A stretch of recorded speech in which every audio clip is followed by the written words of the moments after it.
नमस्कार, good news today में आपका स्वागत है। आप देख रहे हैं जीएनटी स्पेशल। मैं हूं आपके साथ वैभव राज शुक्ला। जीएनटी स्पेशल में आज हम बात करने जा रहे हैं विश्वनाथ मंदिर की। एक ओर कल कल बहती गंगा तो दूसरी ओर अपने विराट स्वरूप में भगवान विश्वनाथ। काशी विश्वनाथ मंदिर अनंत काल से इस शहर की पहचान से जुड़ा हुआ है। पिछले कुछ दिनों से काशी विश्वनाथ मंदिर लगातार चर्चा में है। आज भले ही काशी विश्वनाथ के प्रांगण में अपने अपने हक को दो पंथ आमने सामने इसको लेकर खड़े हुए हैं, लेकिन काशी विश्वनाथ का इतिहास मंदिर मस्जिद विवाद से भी हजारों साल पुराना है। पुराणों में कई जगह काशी विश्वनाथ मंदिर का संदर्भ मिलता है। कई धार्मिक ग्रंथ महादेव की काशी में बसने की कहानी कहते हैं। आज हम आपको बताने जा रहे हैं कि आखिर काशी से महादेव के इस मंदिर का रिश्ता कब और कैसे जुड़ा।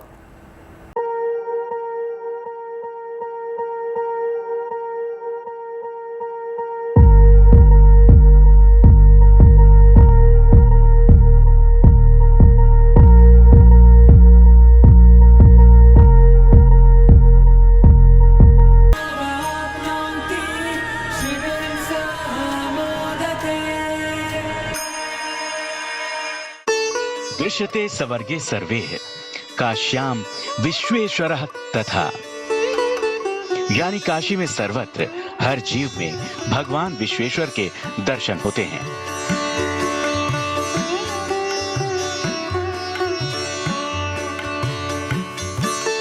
काशी विश्वनाथ धाम ये मंदिर शताब्दियों से सहेजा गया इतिहास का अनमोल अध्याय है।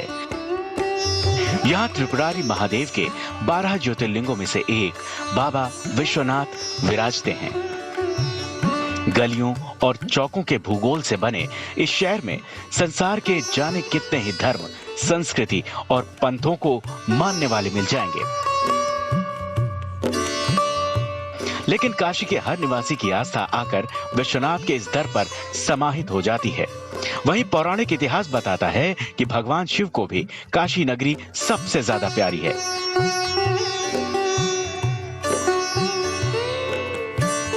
मत्स्य पुराण में जिक्र मिलता है कि भगवान शिव ने माता पार्वती को कहा था कि मैं इस क्षेत्र को कभी नहीं त्यागता। इसी वजह से धार्मिक ग्रंथों में काशी नगरी को मोक्ष का द्वार कहा गया।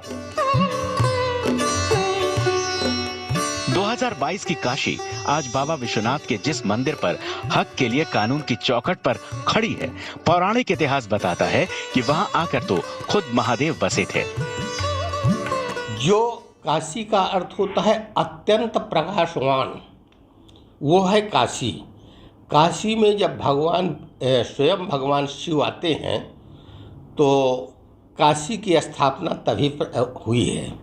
और 12 जो ज्योतिर्लिंग हैं ये स्वयंभू होते हैं। यह लिंग स्वयं प्रकट होते हैं, जिसमें सर्वश्रेष्ठ काशी विश्वनाथ का वर्णन मत्स्य पुराण, शिव पुराण और यहाँ तक ऋग्वेद में भी काशी का वर्णन प्राप्त होता है। सनातन धर्म के कई ग्रंथों में महादेव के काशी आगमन की कहानियां मिलती हैं। एक कहानी के मुताबिक एक बार माता पार्वती ने भगवान शिव से हिमालय पर्वत की जगह कहीं और बसने का स्थान चुनने को कहा, तो शिव जी को सारे संसार में राजा दिवोदास की वाराणसी नगरी बहुत पसंद आई। तब राजा दिवोदास ने ब्रह्मा जी का तप किया और महादेव को वहां बसने से रोक दिया। ब्रह्मा जी के कहने पर शिव जी मद्राचल पर्वत चले गए। वो चले तो गए, लेकिन काशी नगरी से उनका मोह न जा सका। तब भगवान विष्णु ने राजा को तपोवन में जाने का आदेश दिया। इसके बाद वाराणसी महादेव का स्थायी निवास बन गई। इसी तरह प्राचीन ग्रंथों की एक और कहानी बाबा विश्वनाथ को काशी से जोड़ती है। कहते हैं कि पार्वती माँ एक दिन गुस्सा हो गई थी शिव जी से और लड़ाई हो गई थी और पार्वती माँ उन्हें छोड़ के काशी आ गई। और शिव जी को आप सबको ज्ञात होगा, शिव जी को बहुत लगाव था, पार्वती माँ से बहुत प्रेम था। पार्वती माँ को ढूंढते ढूंढते वो भी काशी आ गए। पार्वती माँ लोगों को अन्न दान देती थी, खाना दान देती थी। तो शिव जी भी उनसे खाने का दान मांगने आए और पार्वती माँ को उस रूप में अन्नपूर्णा जी कहा जाता है। तो ये कहानी मुझे बहुत पसंद आई क्योंकि शिव जी और पार्वती माँ के जो प्रेम है वो दर्शाता है। तो ये कहानी है, इसके कारण मतलब कई कहानियां हैं काशी में, लेकिन ये भी एक कहानी है कि शिव जी इसलिए काशी आए थे पार्वती माँ से खाना लेने और उन्हें मनाने और फिर वापस उन्हें कैलाश पर्वत ले जाने। कहा जाता है कि काशी नगरी महादेव को इतनी प्यारी है कि वो यहाँ के कण-कण में बसते हैं। हिंदू धर्म में यहाँ तक कहा जाता है कि प्रलय काल में भी महादेव की नगरी काशी का लोप नहीं होता, क्योंकि उस वक्त महादेव इसे अपने त्रिशूल पर धारण कर लेते हैं और सृष्टिकाल आने पर इसे नीचे उतार देते हैं। अब काशी जो है ये अनादिकाल से है, इसका कभी क्षय नहीं होता है। इसीलिए यहाँ पर संपूर्ण तीर्थ, संपूर्ण देवता, संपूर्ण नदियाँ, संपूर्ण पर्वत काशी के प्रत्येक क्षेत्र में बसी है। 5 कोस की काशी है। तो वहीं एक मान्यता ये भी है कि भोलेनाथ अपने भक्तों के आग्रह पर आकर काशी में बसे थे और काशी में आकर ऐसे रमे कि फिर कभी काशी छोड़कर गए ही नहीं।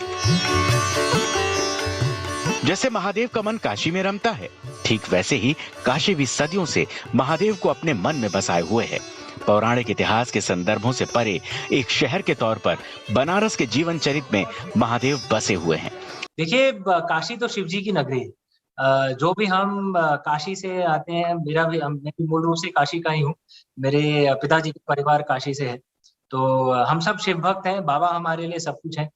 ओम नमः शिवाय कड़ा पहनता हूँ मैं, रुद्राक्ष माला रखता हूँ, रोज सुबह शिव जी की आराधना करता हूँ। काशी में जो भी लोग हैं, हमारे लिए बाबा सर्वस्व है। प्राचीन जमाने में एक बहुत बड़ी प्रतिमा भी होती थी, कहते हैं, क्योंकि कुछ स्कंद पुराण में भी लिखा हुआ है, कुछ इतिहास की किताबों में भी लिखा हुआ है। एक बहुत बड़ी एक ताम्र की, एक कॉपर की एक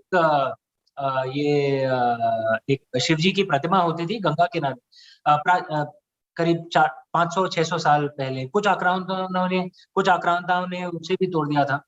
काशी के जीवन का मुख्य किरदार है महादेव। तभी तो इस शहर का रहने वाला हर बाशिंदा, चाहे अमीर हो या गरीब, उसका ठाट बाट और अंदाज अलग ही है, क्योंकि यहाँ का हर शख्स खुद को राजा समझता है। उसे गुरूर है कि उसके मालिक स्वयं महादेव हैं। तभी तो भले ही पूरी दुनिया श्रद्धा भाव से बाबा विश्वनाथ के आगे सिर झुकाती हो, लेकिन बनारस उनसे प्यार करता है। और आज बनारस उन्हीं बाबा विश्वनाथ के मंदिर के लिए भारत की न्याय व्यवस्था के सामने खड़ा है। वाराणसी से ब्रजेश यादव के साथ bureau report, good news today. तो ये तो था विश्वनाथ मंदिर का पौराणिक इतिहास, लेकिन एक वक्त ऐसा भी आया जब ये इतिहास धूमिल पड़ने लगा। अगर पुराणों में विश्वनाथ मंदिर से जुड़ी कहानियों का जिक्र मिलता है, तो 12वीं शताब्दी के बाद लिखी गई इतिहास की किताबों में उन घटनाओं का भी हमको जिक्र मिलता है जिनके जरिए बार बार विश्वनाथ मंदिर की पहचान को बदलने की कोशिश हुई। इन्हीं कोशिशों के बीच कहीं पर काशी विश्वनाथ मंदिर और ज्ञानवापी मस्जिद का इतिहास एक दूसरे से जुड़ गया। आइए आपको सुनाते हैं कि आखिर क्या है सदियों पुरानी मंदिर मस्जिद की कहानी।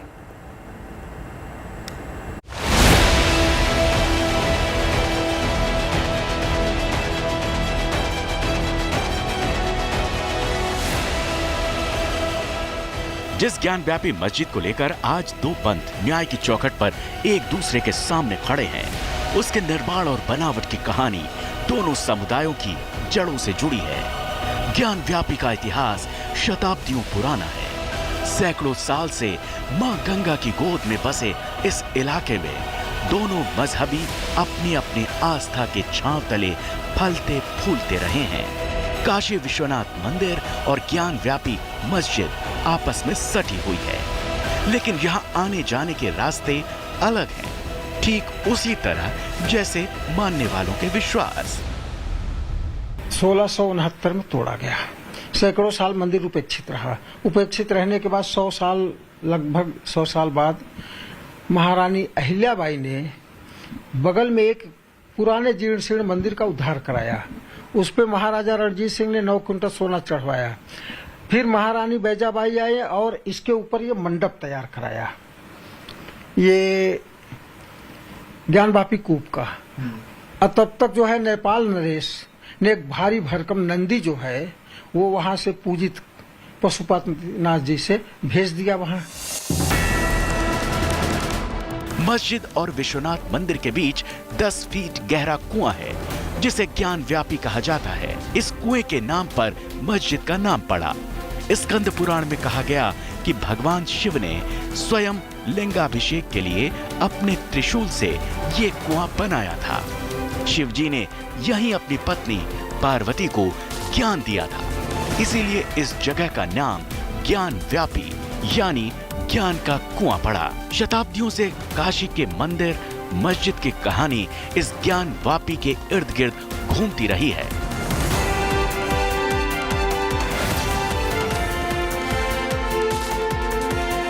इतिहास में जिक्र मिलता है कि मूल विश्वनाथ मंदिर को 1194 में मोहम्मद गोरी के सेनापति कुतुबुद्दीन ऐबक ने तुड़वा दिया था। माना जाता है कि 1230 में गुजरात के एक व्यापारी ने मंदिर का पुनर्निर्माण करवाया। मंदिर को 1447 से 1458 के बीच हुसैन शाह शरीकी या 1489 से 1517 के बीच सिकंदर लोदी ने फिर ढहा दिया। कुछ मान्यताओं के अनुसार 1585 में अकबर के मंत्री टोडरमल ने विश्वनाथ मंदिर का पुनर्निर्माण करवाया, लेकिन 1669 में औरंगजेब ने काशी विश्वनाथ मंदिर का एक हिस्सा तोड़कर कूप के दूसरी तरफ ज्ञान वापी मस्जिद बनवा दी। जबकि कुछ इतिहासकार ये कहते हैं कि 24वीं सदी में जौनपुर के शर्की सुल्तान ने मंदिर को तोड़वाकर बगल में ज्ञान वापी मस्जिद बनवाई, लेकिन 1780 में इंदौर की महारानी अहिल्याबाई होलकर ने विश्वनाथ मंदिर के वर्तमान स्वरूप का निर्माण करवा दिया। काशी में विश्वनाथ मंदिर और ज्ञान वापी मस्जिद को लेकर आजादी से पहले भी कई बार विवाद हुए।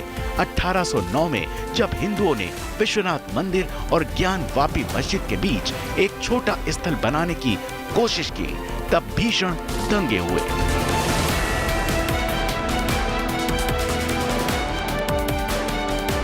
उन्नीस में काशी विश्वनाथ मंदिर के पुरोहितों के वंशजों ने वाराणसी सिविल कोर्ट में याचिका दायर की। याचिका में कहा गया कि मूल मंदिर को 2050 साल पहले राजा विक्रमादित्य ने बनवाया था। 1669 में औरंगजेब ने इसे तोड़कर मस्जिद बनवाई। याचिका में कहा गया कि मस्जिद में मंदिर के अवशेषों का इस्तेमाल हुआ, इसीलिए ये जमीन हिंदू समुदाय को वापस दी जाए। याचिका के मुताबिक केस में प्लेसेस ऑफ वर्शिप एक्ट 1991 लागू नहीं होता, क्योंकि मस्जिद को मंदिर के अवशेषों से बनाया गया था। 1991 के बाद 2021 के अगस्त महीने में यह मुद्दा एक बार फिर चर्चा में आ गया, जब वाराणसी की 5 महिलाओं ने श्रृंगार गौरी मंदिर में पूजा की इजाजत मांगते हुए कोर्ट के दरवाजे पर दस्तक दी। 26 अप्रैल को कोर्ट ने ज्ञान वापी मस्जिद में वीडियोग्राफी और सर्वे कराने का आदेश दिया। कई उतार चढ़ाव और विरोध प्रतिरोध के पड़ाव को पार करके 16 मई की दोपहर ये सर्वे पूरा कर लिया गया। सर्वे पूरा होने के साथ साथ कई अहम साक्ष्य मिलने की खबरें सामने आने लगी। साक्ष्य भी ऐसे जिनके मिलने की खबर बरस ने सबको हैरान कर दिया। वाराणसी से समर्थ श्रीवास्तव के साथ bureau report, good news today. तो देखिए, कानूनी लड़ाई के बीच अदालत के आदेश पर मस्जिद का सर्वे शुरू हुआ। वाराणसी जिला अदालत के आदेश पर हुआ इस सर्वे की शुरुआत जो है 14 मई को हुई थी। सर्वे के पहले दिन advocate commissioner Ajay Kumar Mishra court से ही नियुक्त अपने सहायकों के साथ पहली बार ज्ञानवापी मस्जिद परिसर में सर्वे करने के लिए पहुंचे थे। 14 मई को सुबह 8 बजे शुरू हुआ सर्वे जो है दोपहर 12 बजे तक चला, यानी करीब 4 घंटे तक चला। इस दौरान अदालत की तरफ से नियुक्त एडवोकेट कमिश्नर के अलावा 52 लोगों की एक पूरी टीम वहां मौजूद रही, जिसमें 2 पक्षों के लोग भी शामिल रहे। सर्वे के पहले दिन ज्ञानवापी मस्जिद में मौजूद 4 तहखानों को खोला गया। इस दौरान पूरी प्रक्रिया की जो है वीडियोग्राफी कराई गई। पहले दिन के सर्वे के दौरान ज्ञानवापी परिसर के 50% हिस्से की ही वीडियोग्राफी हो सकी थी। बहुत बड़ा एरिया है।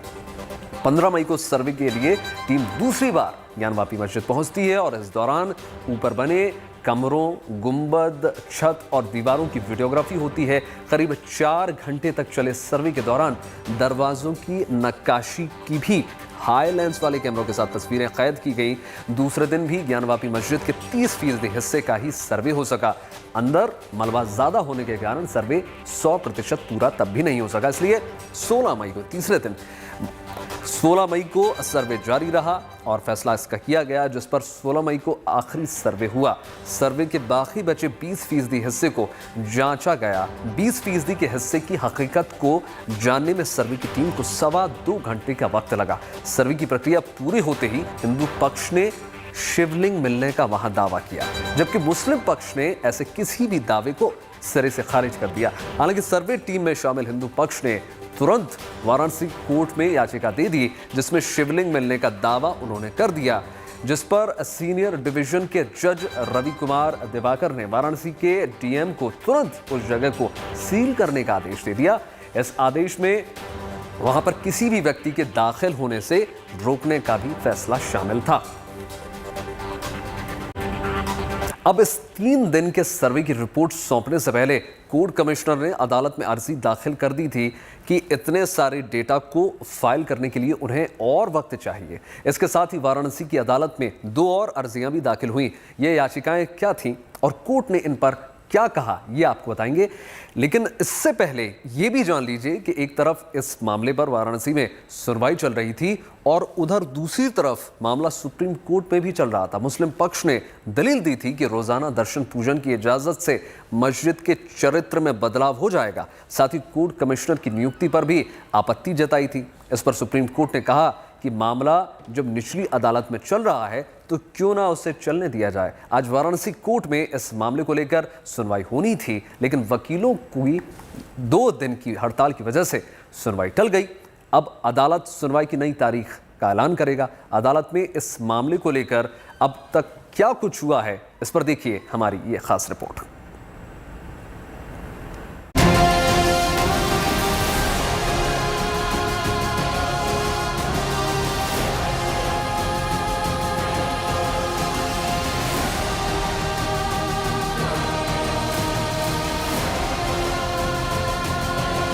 वाराणसी की सिविल जज सीनियर डिवीजन की कोर्ट में सर्वे रिपोर्ट सौंपने के लिए और वक्त देने की मांग पर अदालत ने अपना फैसला सुना दिया। अदालत ने ज्ञान व्यापी मामले में कोर्ट कमिश्नर को सर्वे की रिपोर्ट दाखिल करने के लिए 2 दिन का समय दे दिया है, लेकिन साथ ही अदालत ने इस मामले से कोर्ट कमिश्नर अजय मिश्रा को हटा दिया है। उनकी जगह अब अतिरिक्त कमिश्नर विशाल सिंह कोर्ट में सर्वे की रिपोर्ट दाखिल करेंगे। इसमें अजय प्रताप सिंह उनका सहयोग करेंगे। 2 दिन का समय हमने मांगा था। 2 दिन के समय माननीय न्यायालय ने दे दिया कि 2 दिन के समय में आप लोग रिपोर्ट दाखिल कर दें। निष्पक्ष जांच की जा रही है, निष्पक्ष रिपोर्ट दिया जाएगा, निष्पक्ष तरीके से बिना किसी भेदभाव के हम लोग रिपोर्ट दाखिल करेंगे।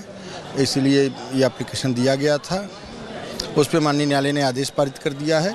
अब माननीय न्यायालय का आदेश सर्वोपरि है, उसके ऊपर कोई नहीं है।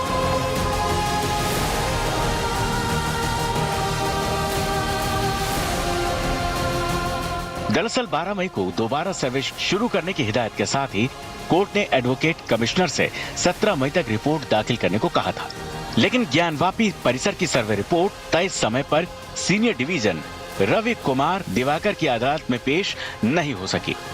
इसके पीछे सर्वे करने वाली टीम की दलील थी कि सर्वे के दौरान 15 घंटे की वीडियोग्राफी और 1500 तस्वीरें खींची गई हैं, लिहाजा इतने ज्यादा डेटा की फाइल बनाने के लिए 2 दिन का वक्त और मांगा गया था। आपको बता दें, आज कोर्ट में सर्वे की रिपोर्ट सौंपने के लिए और वक्त की मांग के अलावा 2 और एप्लीकेशन डाली गई। इसमें एक एप्लीकेशन हिंदू पक्ष की तरफ से की गई है,